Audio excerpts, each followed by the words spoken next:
Hello guys, magandang araw. Welcome back po muli sa ating channel. I-feature lang natin itong isa pang murang property.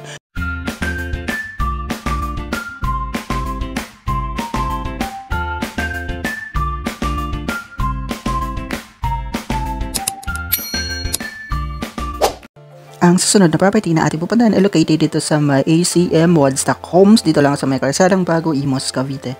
Nandito tayo ngayon sa may Alapan Street, yung dinaanan natin nung nakaraan nung pumunta tayo sa may Regal Homes. Itong property naman is, sakop naman ito ng Calzadang Baguan. Pero dito lang din siya along the way sa may Alapan Street. Yun nga lang is medyo looban itong property. At napakalawak nitong subdivision ng ACM Woodstock. Kung familiar kayo dito, for sure, kabisado nyo itong location. Pero kung hindi naman, pwede nyo pong sundan ng ating biyahe kung paano natin siya puntahan. Yun nga lang, it's medyo shortcut ko lang siya kasi medyo naligaw-ligaw lang ako. Medyo mahirap talaga hanapin itong property. At yun, may guide naman tayo sa map kaya medyo okay lang din. Itong property naman is mura lang siya. Nasa mga 700,000 lang yung pinaka-minimum bid price at nasa mga around 12 to 13,000 lang yung monthly income na required.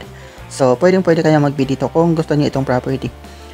At makikita niyo naman siya. Ito yung pinaka-entrance gate ng subdivision. Ayan, pasok lang tayo dito tapos hanapin natin yung phase 6. At yun, kailangan ko lang siyang i-shortcut para mapaikli natin yung video. Ipapakita ko na lang yung pinaka-distansya na papalabas na tayo. Dito din pala sa kalsada na to, itong pinaka-main road niya is meron siyang tagusan palabas doon sa may Nia Road. Yan, kaya okay naman yung access dito. Marami na din dito mga establishment kaya walang problema dito. Maganda din dito tumira. Hindi ko lang din sure kung medyo bahain itong area kasi di naman natin siya na-visit ng maulan. Magtanong-tanong na lang din kayo sa mga kapitbahay. Ayan, itong property naman is medyo may nakita akong nakastock na tubig sa may harapan pero kasi hindi ako sure kung bahain talaga siya. Pero yun, kayo na lang bahala. Maraming salamat po sa mga patuloy na sumusuporta sa ating mga videos. Para sa mga bago pa lang sa aming channel na gusto ang mga ganitong content, click nyo lang po ang subscribe button at ang notification bell para updated kayo kapag meron tayong mga bagong upload. Sa mga hindi po nakakaalam, hindi po tayo agent or connected sa pag-ibig for close properties. Kagaya na lang din kami na nagbibid para makakuha ng sariling bahay. Mula dito, shortcut na lang natin itong video, direct na daan sa property. Let's go!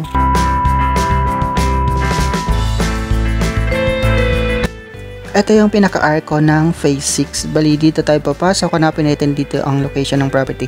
Ito naman ay located sa may Block 9 Lot 64. Kung kabisado naman kayo dito, forward nyo lang po ang ating video. Direct natin sa property po. Kung hindi naman, sundan nyo lang ang ating biyahe kung paano natin siya mahanap. Medyo malapit na lang naman siya dito. Dito lang tayo dumaan sa may dulong mga blocks niya. Tapos, suyurin lang natin siya hanggang mahanap natin itong property.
Ayan, itong naka-yellow, ito yung pinaka-block niya. Tapos dito tayo sa may kabilang side papasok.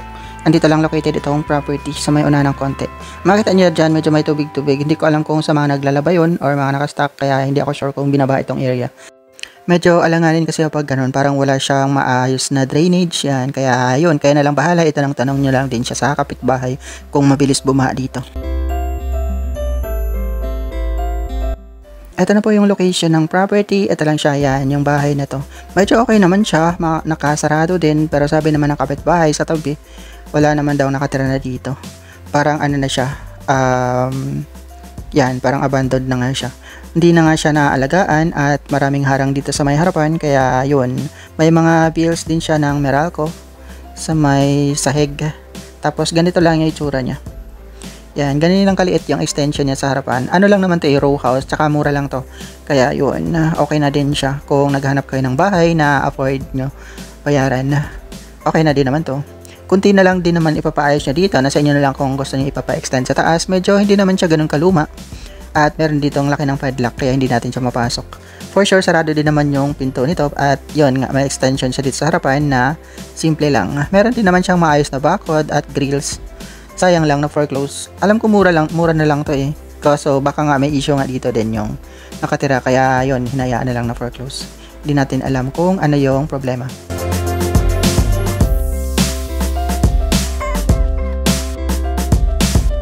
Ganyan yung itsura niya. Ayan. Sa katabi naman meron nakatira pero ito wala. Unoccupied naman daw itong property na to.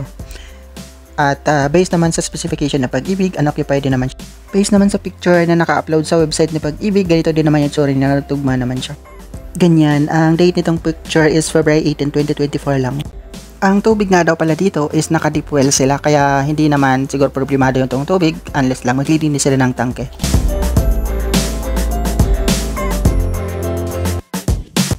Itong property available sa first public auction under trans number OPA 1510011. Ang acceptance of bid offers is from January 20 to 24 and then ang opening of bid offers is on January 28. Itong property number 815-24713000001. Ang property location is at Block 9, Lot 64, ACM Woodstock Homes, Phase 6, Barangay Calsadang Baguan, Imus, Cavite.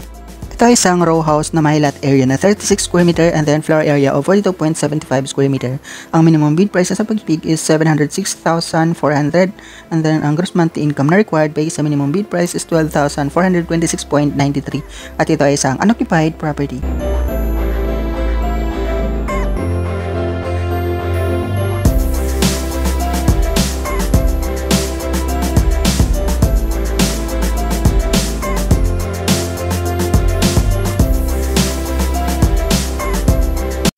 Ayun lang, pauwi na tayo. Dito ako dumaan. Kung gusto niyo makita itong distance ng property papuntang palabas, sundan niyo lang ang ating biyahe at dito ko na lang din tatapusin ang ating video. Maraming salamat sa panonood. Hanggang next time po, muli, ingat tayo palagi and God bless. Good luck sa bidding.